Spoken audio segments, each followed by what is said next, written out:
Okay, hey everybody, this is Matt Brennelson, and I'm actually coming to you from Belgium, from the city of Antwerp, where I've been spending a year here living with my family, working at breweries here, including the Duvel Morgat Brewery, on a 1-year beer sabbatical.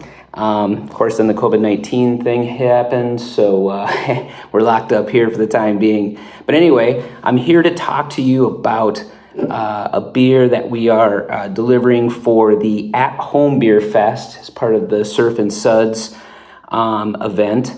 And the beer we're talking about today is Mind Haze. And my good partners, friends, and coworkers at Firestone Walker sent me a very fresh can, and I'm going to drink through this with you and tell you a little bit about it. Pretty excited about this fresh beer. I mean, it's absolutely necessary to be drinking these beers fresh, no doubt. Little sound effects there as I pour the Mind Haze into the glass. Right away, you realize that this is not your West Coast IPA. We've got a visual haze, or what I like to call an opalescence. And, but right away, explosive hop aroma comes out of the glass. And that's really what these beers are all about. And I have to admit to you, being that I'm kind of an old school technical brewer, the concept of a hazy IPA did not come easily to me. I love all things super drinkable. I like assertive hop attack. I do love hop aroma. And there was something about hazy IPA that just took me a little while. And so to be honest with you, when we started formulating this beer, it was back in 2017, 2018, we started brewing these beers, first at the pilot plant down in Venice at the Propagator. I had to get out of my head a little bit on this. I have to admit to you. I mean, I had to get out of my head, and guess where I went? I didn't necessarily go to the East Coast to study these beers, although I've been there and I love the beers from the East Coast, the New England style IPAs. I had to get out of my head and go to Bavaria, because in Bavaria, they are experts at making hazy beer, but it's not hoppy hazy beer. It's Bavarian Hefeweizen, and I've always been a lover of Bavarian Hefeweizen. So when we decided to start making hazy beer, I wanted to go to the motherland to figure out the experts at doing this and how to do it technically and how to do it right. So that was part of the journey of this beer. But let's taste the beer. Oh my gosh. So right away, you get this explosive tropical hop aroma. And that's a combination of things.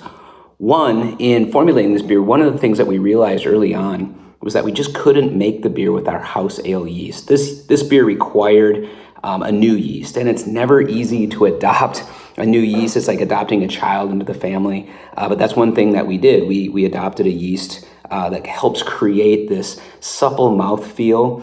We had to use a lot of wheat, and that's also what the Bavarians do to make Hefeweizen.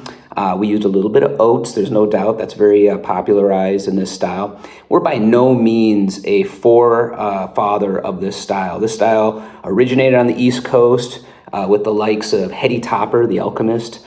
Hill Farmstead is another famous brewer. In fact, they're the ones who coined it juicy. You've got breweries like Trillium, Treehouse. I mean, if these names ring a bell, they're hard beers to get oftentimes on the West Coast. But on the West Coast, there's so many great examples of this style. In the Central Coast, you got Alvarado Street, just killing it with hazy IPAs. And I think it was drinking those beers along with beers from Monkish, beers from Green Cheek. I mean, Evan is just killing it in this style. That opened up my mind to the possibility that this could happen for us. And to do it on the large scale, it isn't easy, just like anything else. Trying to scale these things up and make them the way they're supposed to be is very difficult. But at the end of the day, it's all about the beer. Sometimes you got to say, just shut up, Matt, and drink the beer. Softness, low bitterness. You want the fruit from the hops to come out. A lot of that's through fermenting with the hops a little bit and letting the yeast get involved with the hops. It's not about sharp edges, it's about nice round drinkability. At the end of the day, 6.5% alcohol. It's pretty sessionable. Another beer that we came out this year, 2020, with is Flyjack. I mean, that was another project giving birth to that beer. That's a 100 calorie, or actually a 96 calorie beer. So, low, light, 4% alcohol, uses the same yeast, same hop. So we make another beer like this for those of you who like the lower alcohol or the lower caloric content, for those that are active, etc. But I think at my core, I love this beer, Mind Haze. So anyway, I know everybody's tied up at home, not maybe always going out to shop for beers. You can go to our online shop if you're interested in giving some love to Firestone. You can also go to Drizzy online. They'll order and deliver, I think, anywhere in California. But from Belgium to you guys, enjoy the fest. Lots of love out there. Stay safe, and cheers. Man, tastes like home.